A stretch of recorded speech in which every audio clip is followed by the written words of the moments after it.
a bit. The step-by-step is important if you're dealing with health issues and behavioral issues. And the reason for that is because it's it's the human, be it yourself with your own dog or somebody else, looking for a resolution at the end of it. So there is a way with health and behavior whereby you can go through almost like step by step to make sure you're asking the animal is going to give you almost like all the pieces of information you need in order to then come to a place where you can kind of look at it and go, okay, what do we do now? Now I know how you feel about other dogs. Now I know how you feel about the environment.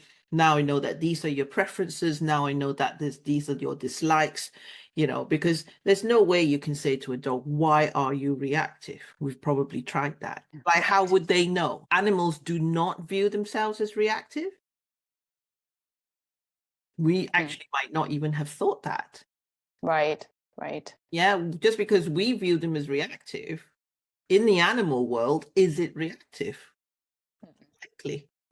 So therefore, when you say to your dog or to another dog, why do you act the way you do? They don't know. They'll just go, because, or they might say, I want to, or I like it. And then we're stuck, aren't we? So therefore, with communicating with reactivity, the free form will be about getting to know, because you say you like to get to know the animal, and that's a strength of yours. Instead of focusing on the why, like if one thing that's going to help you in our chat now is to say, from here on, I'm going to avoid asking any animal why.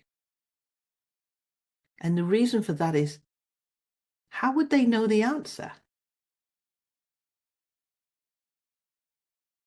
So ask a human being who chews their nails, why'd you chew your nails?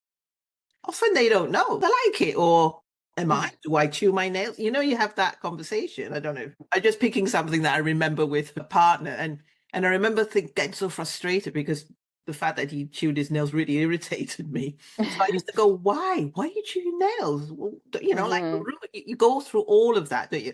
You're ruining your nails. It's a horrible habit. And they're doing it. They don't even realize they're chewing their nails. And then when you say why, they can't come up with a reason. And whatever reason they come up with doesn't resolve the issue. Because the key is they don't know the reason. It's a deep-seated. So we're talking about cause, aren't we? It's like, who knows the cause? If I said, why do you doubt yourself? You might give me lots of kind of, to me, symptomatic answers, but genuinely, if I said, why do you not trust yourself? Why do you think you're making it up? You wouldn't know the answer. So drop the why, and you'll find your conversation with your dog's going to take a very different stance. So what do you do if you don't ask why? You've already observed lots of things about his reactivity. So use those as what I call conversation starters. And what do I mean by that? So let's take people running. So if you were to drop why do people running causes your reactivity, how else could you ask him questions for you to really get to know and understand it from his perspective?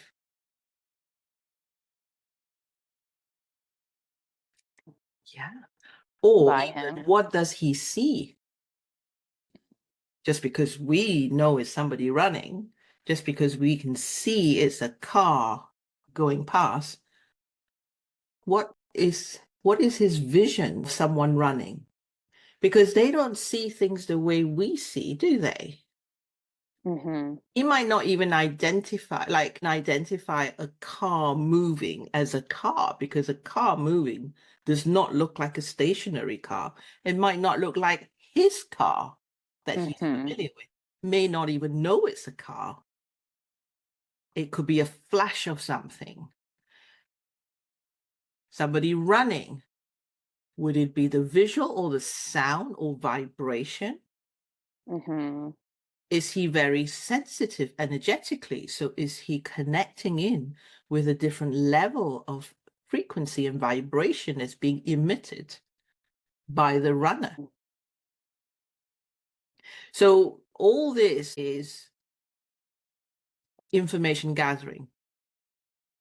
So for you, the focus is getting as much information as possible without aiming for the solution until you've completely exhausted information gathering.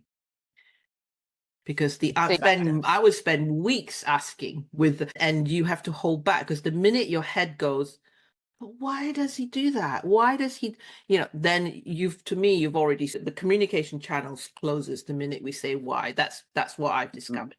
So I say to my members in my group when we talk about this kind of thing is you have to put your detective hat on when you're doing health and behavior communications.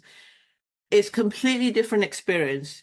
Behavior and health takes what I call almost like a strategic way of getting information from the animal because they don't know the reason. Your dog genuinely does not know why he's reactive. And so we place expectations on them. And then we go, oh, well, they won't talk to me. And then they're like, but I'm still reacting because something is still bothering me. Certain dogs are still bothering me and cars are bothering me and he doesn't know why. So he has to keep reacting until somebody can come along and really get under his skin and see the world through his eyes and feel it through his body and then go, no wonder.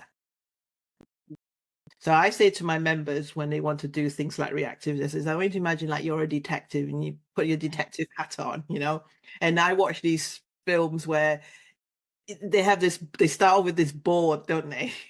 And then they start sticking, all their clues, and it's a mess. It's a mess. And they don't immediately go, okay, that's got to be the reason. It's like they stand there for days and months and weeks and years just looking at this board trying to work it out, but they need the clues there. They need all the pieces of information, and that's what your dog needs from you, so he can share with you how he feels, what sensations his body is experiencing, how he sees things, how he hears things, what he smells, what he tastes. He can share all of that, so he's depending on you to put all the bits together, and that's your communication. Okay. And then the conversation can take another step. So let's say the information is, so let's take people running, is that the sound confuses him. Let's just say he shares and ask him to share it so that you can hear it. So let's say it suddenly makes let's say it hurts just to hear pounding on the street. Let's just say it hurts and you never knew that. Like, wow, I didn't realize people running, the way the vibration of your picks that up hurts you, was a very different solution to, don't worry, it's just a normal sound. Well, if it hurts him, no wonder he's going to react. So then your conversation needs to go along the line of, okay, I now appreciate his heightened sensitivity with hearing. So how do you protect him? How do you support him? I'm just using an example, but can you see how your solution then is a very personalized, which is what you need. But what we do is we just think it's reassuring our animals. Don't worry, he's safe. Well, it means nothing to them if they're not actually scared, but something else is going on for them. So then it's starting to tie in. It's fascinating, though, isn't it?